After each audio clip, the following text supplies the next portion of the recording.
Sir, your opening comments on the Malegaon blast verdict, sir?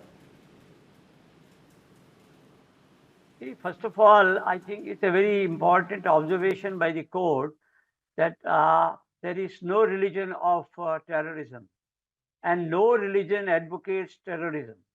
So that merely on the basis of the circumstantial evidence, the court cannot declare anybody a victim or a culprit. So therefore, in the absence of solid evidence, which the NIA have failed to provide, therefore the acquittal has taken place. That does not mean that the bomb blast did not occur.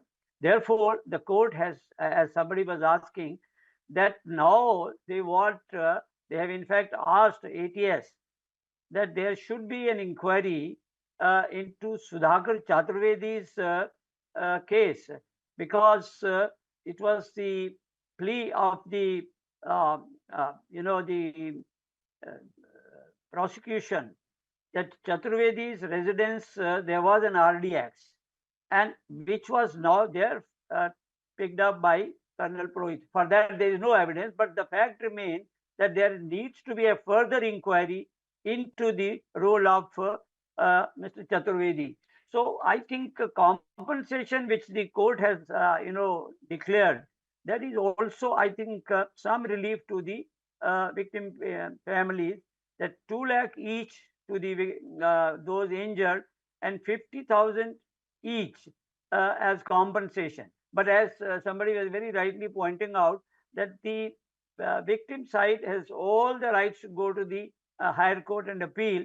So, but the fact remains, which we are discussing right now, is that in the absence of evidence against all these 7 accused. What is now the position of the Congress on the issue of Saffron terror?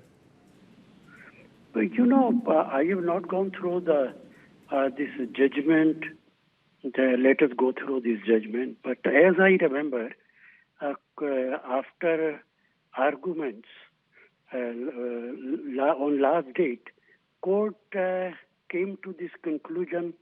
Court has found them guilty. If court had found them guilty, then at the time of judgment, acquittal has taken place. How can it be possible?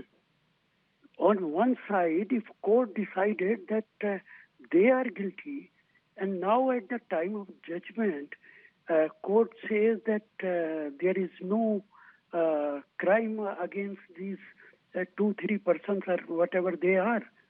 So it is very surprising for me. If they were not guilty, why last time court said that they are guilty? And if they are guilty, then it was the day to announce sentence. And rather they have given a judgment they are not guilty. So it is surprising for me. And I am sure if such kind of judgments will come, then people of this country can raise so many questions as far as judiciary is concerned. But still, NIA has a right to go in appeal. Now let us see whether they go to appeal or they are satisfied with the judgment. These people were framed to coin a certain type of politics which was called Saffron terror, and Sadhvi Pragya Singh Thakur, Lieutenant Colonel Purohit were being framed, and the court says that we don't find any evidence, no cogent evidence. Why this court, if I remember, I may be wrong. This is the same court which said that they are found guilty. And now at the time of judgment they say no, they are not guilty. So how can it be? And now you and me both will see whether a government is going in appeal or not. And we know it very well that Pragya was the member of Parliament of Bharatiya Janata Party. So they are giving a wrong impression to the people of this country. So it is, I am very sorry to say that if they were found guilty, then how can court may decide that now?